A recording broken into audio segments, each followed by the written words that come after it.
বাংলাদেশে উচ্চ প্রযুক্তি সম্পন্ন বিশ্বমানের মাদারবোর্ড বা পিসিবিএ অর্থাৎ প্রিটেন্ড সার্কিট বোর্ড অ্যাসেম্বলি উৎপাদন করছে গ্লোবাল টেক জায়ান্ট ওয়ালটন।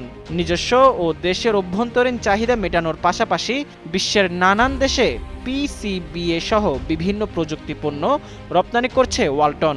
এরই ধারাবাহিকতায় বৃহস্পতিবার গাজীপুরের চন্দ্রায় ওয়ালটন হাইটেক ইন্ডাস্ট্রিজ পিএলসির হেডকোয়ার্টার্সে আয়োজিত এক অনুষ্ঠানে ফিতা কেটে যুক্তরাষ্ট্রে ওয়ালটনের পিসিবিএ রপ্তানি শিপমেন্ট উদ্বোধন করেন ডাক, টেলিযোগাযোগ ও তথ্য প্রযুক্তি এবং বিজ্ঞান ও প্রযুক্তি মন্ত্রী ফকির মাহবুব আনাম এবং প্রধানমন্ত্রীর আইসিটি বিষয়ক উপদেষ্টা রোহান আসিফ আসাদ। এ সময় অন্যদের মধ্যে আরও উপস্থিত ছিলেন গাজীপুর ১ আসনের সংসদ সদস্য Mohammad Mujibur Rahman, Walton hi-tech industries পিএলসির managing director S M Mahbub Alam, পরিচালক এস এম নজরুল আলম রিজভী এবং এস এম মঞ্জুরুল আলম অভি।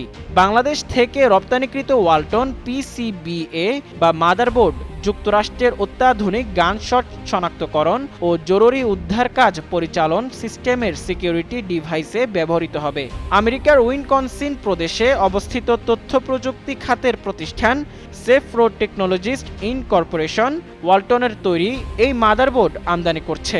আমেরিকার স্কুল কলেজের কোমলমতি শিক্ষার্থী সহ সব ধরনের মানুষের জীবন রক্ষায় কার্যকর নিরাপত্তা ব্যবস্থা সরবরাহে সেফরো টেকনোলজিস্ট ইনকর্পোরেশনের ব্যাপক সুনাম ও অবদান রয়েছে।